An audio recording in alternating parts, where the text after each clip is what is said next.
Kaya tandaan ninyo kung hindi ninyo mahihigitan ng pagsunod ng mga tagapagturo ng kautusan at ng mga Pariseo sa kalooban ng Diyos, hindi kayo makakapasok sa kaharian ng Diyos. Ibig sabihin, pag sinunod nyo na sinunod niya sinasabi ng mga Pariseo na yan, hanggang doon na lang kayo. Hindi nyo makikita ang katotohanan. Hindi kayo makakapasok sa kaharian ng Diyos.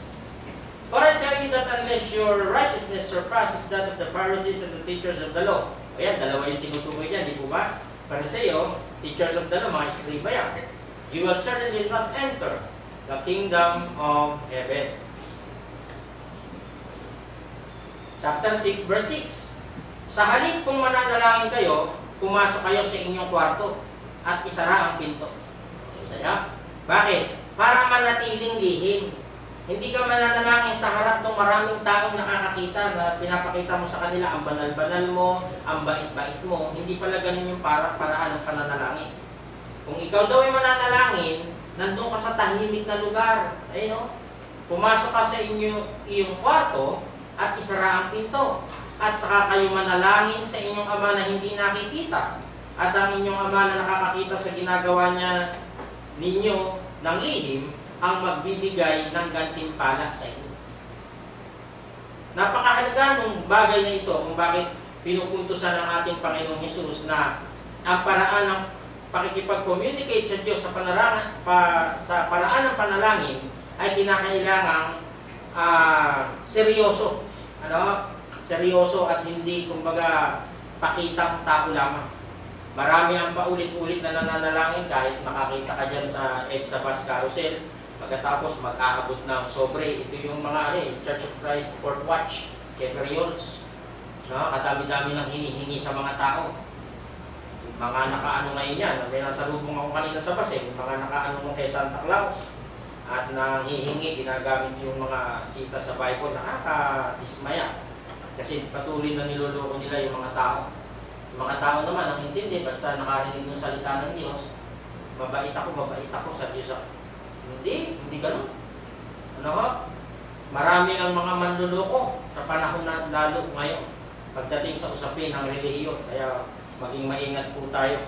Kaluluwa pinag-uusapan dito. Matthew 6:6. Sa halip kung mananalangin kayo, pumasok kayo sa inyong kwarto. Yun ang gusto ng Diyos maging private yung pakikipag-usap mo sa Kanya. Isasara mo yung pinto, saka ka manalangin. Sabing ganoon.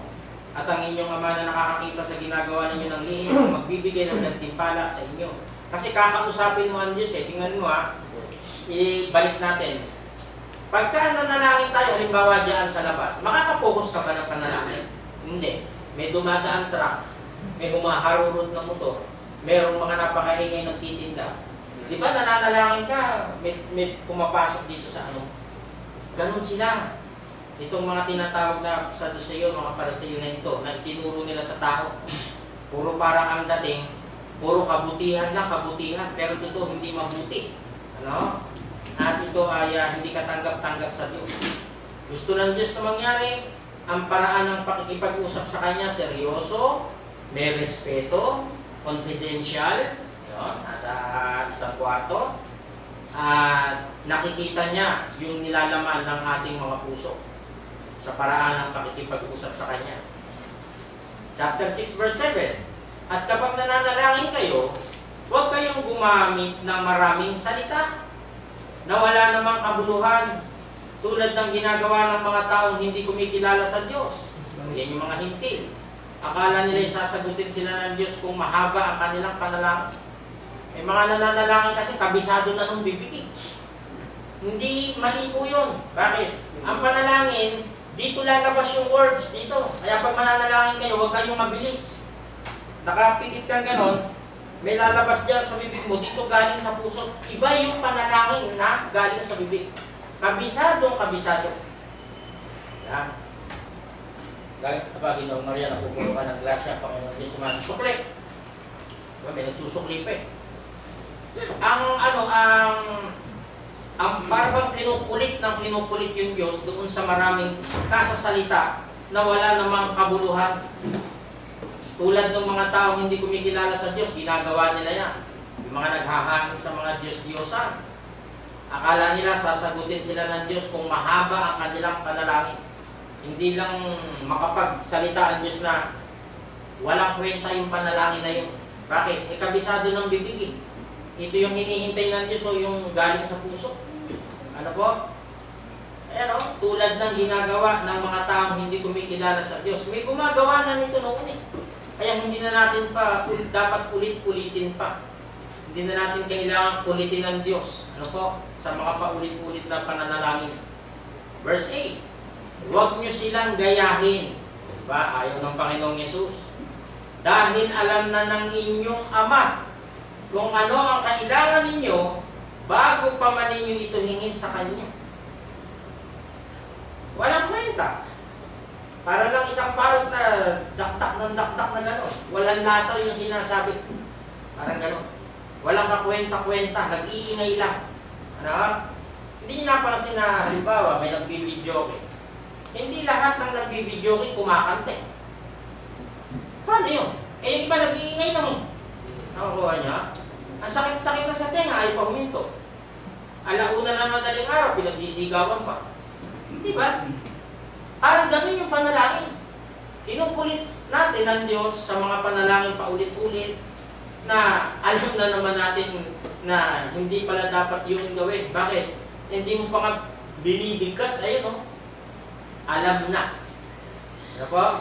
Sabi ng ating Panginoong Yesus sa kanyang turo sa Sermon ng Damang, huwag niyo silang gayahin. Dahil alam na ng inyong Ama kung ano ang kailangan ninyo. Bago pa man ninyo ito hingin sa Kanya. Bakit? Siya ang gumawa sa tao. Hindi ba alam ng Diyos na kailangan natin ng pagkain? Alam. Diba? Panginoon, bigyan mo po ako. Sawa na po ako sa adobo. Panginoon, bigyan mo po ako ng ganun ba? Baka hindi ka marunong magluto. Diba? Hindi na kailangan pang makamabababaw na salita na parang nakikipag-usap tayo sa isang bata. Hindi po. Gandahan mo yung wordings, laliman mo yung komposisyon ng pagsasalita. Ano po, yung pangungusap sa kanya, pag-usal ng panalangin. Paano ba yung tamang panalangin? 6:9. Kaya, manalangin kayo ng katulad nito. Sabi, kagaya nito. Hindi ko sinabi i-memorize nyo ito ha, kasi minimorize ito ng mga Catholic eh. Diba? Our Father, who is in heaven, hallowed be thy name. Hindi ganun. O, ulit. Ayan o. Manalangin kayo, kagaya nito. Kagaya nito. Hindi sinabi na kabisaduhin nyo ito. Hindi. Ayan o, katulad nito, kagaya nito. Ibig sabihin yung content. Diba, nakita nyo po yung panalangin ni Brother Jason kanina. Halimbawa, ano yung una sa panalangin niya? Ama namin. O Ama. O, nandun na agad sa una, Ama namin nasa langit. Sumunod, patungkol dun sa mga kapatiran, sa pagpapatawad, yung nilalaman ng panalangin Brother Jason kanina, sa mga pag-iingat sa mga kapatid. Yun, ganun yung pattern. Ano po? Manalangin kayo katulad nito. Ama namin nasa langit, sambahin nawa kayo ng mga tao. Naway magsimula na ang inyong paghahari at masunod ang inyong kalooban dito sa lupa, tulad ng sa langit. Bigyan niyo po kami ng aming pagkain sa araw-araw. Patawarin niyo kami sa aming mga kasalanan, tulad ng pagpapatawad namin sa nagkakasala sa amin. Huwag niyo kaming hayaang matukso, kundi iligtas niyo po kami kay Satanas. Sapagkat kayo ang hari, ang makapangyarihan sa kilang Diyos magpakailanman. Eh di dinasal na. Mamayang gabi na naman. Ito na naman. Ama namin nasa langit.